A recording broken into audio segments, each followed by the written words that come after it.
Once, when I was a much younger priest, my parish had a fiesta.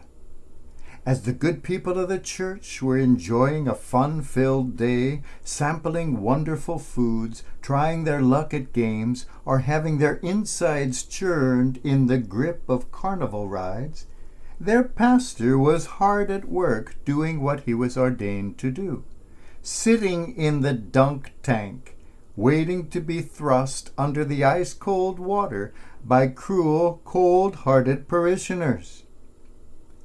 The motherly souls had been wringing their hands in worry, warning me I was too old, I would get hurt, I would catch cold, I would not live to see another Mass. But against all odds, I somehow survived the ordeal. Time after time I was dunked as the crowds gasped, and time after time I climbed out of the tank without a scratch, without a sniffle. I showed them how awesome is the power of the pastor. Oh, to be young again. When my shift was over, I changed into dry clothes and returned to the festival. Passing the dunk tank, I saw that another poor soul was now sitting on the edge of the fearsome waters awaiting his fate. I couldn't resist. I gave my ticket and armed myself with the proper weapons, preparing to sink another as I had so often been sunk. With all my might I threw the first ball and missed.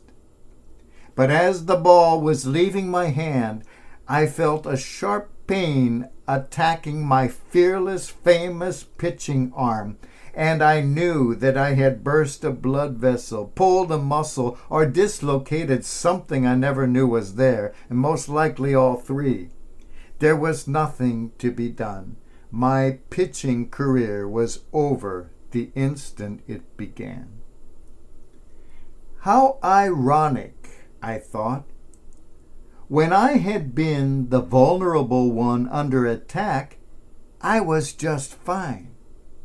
It was when I was the aggressor, the attacker, the one intent on sinking another, that I ended up wounding myself. And the priest in me couldn't help saying, there's a lesson in that somewhere. We had been playing. This was a game, all in fun, and it was indeed great fun. But the world is full of people trying to sink each other for real.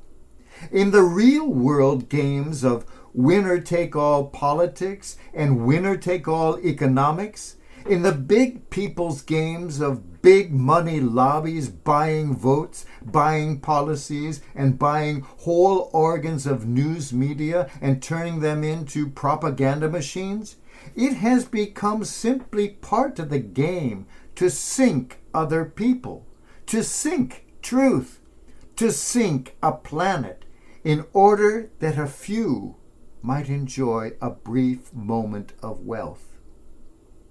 The deadliest big people game of all is known as war, an absurd human phenomenon accurately defined by the brilliant writer Paul Valéry as a massacre of people who don't know each other for the profit of people who know each other but don't massacre each other.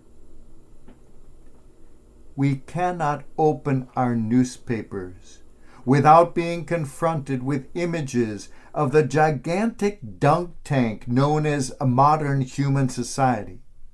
Each day we see stories of massacres, more gun violence, old or new hatreds, old or new grudges, and plain old ugly racism played out and ending in death.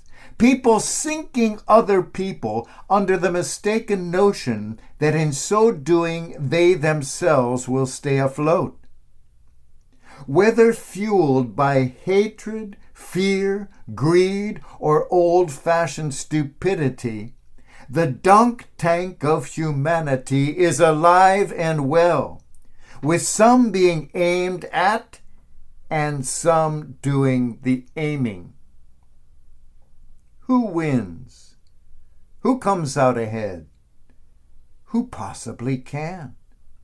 My bruised, sore arm reminds me of the truth of Willie Nelson's words.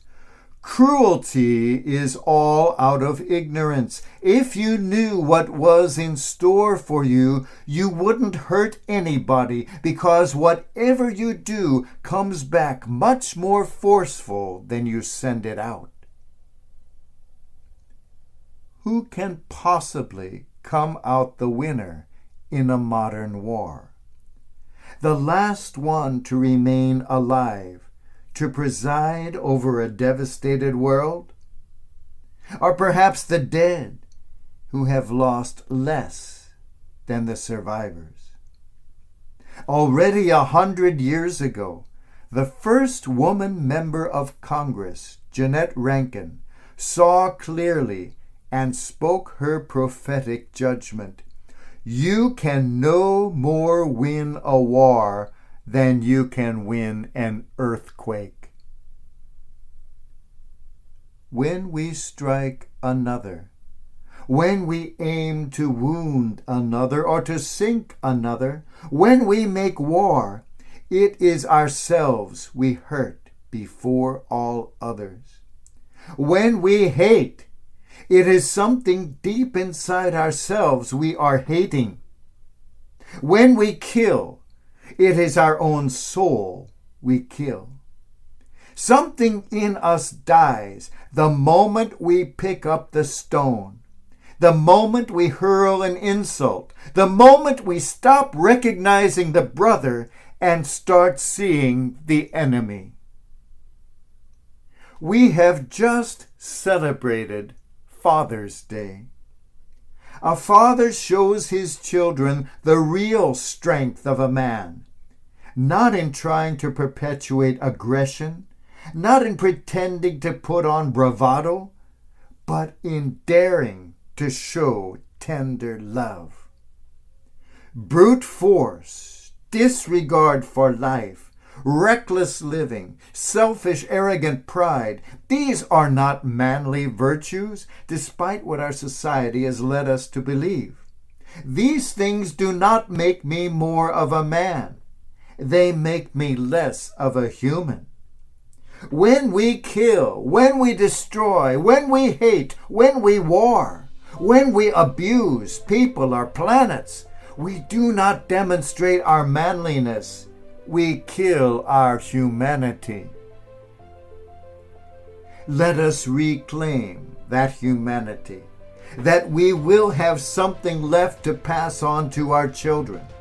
Let us confine our sinking of others to the fun-filled, water-filled tanks of festivals and fairs. Let us leave the tug of war to the children and banish it from the big people's arena, where the rope being pulled has become far too dangerous a noose for ourselves. Let that real-life tug of war be transformed into something far more manly, far more human, because far more childlike, as envisioned in Shel Silverstein's classic, hope-filled poem for children of every age. I will not play at tug-a-war. I'd rather play at hug-a-war, where everyone hugs instead of tugs, where everyone giggles and rolls on the rug, where everyone kisses and everyone grins and everyone cuddles and everyone wins.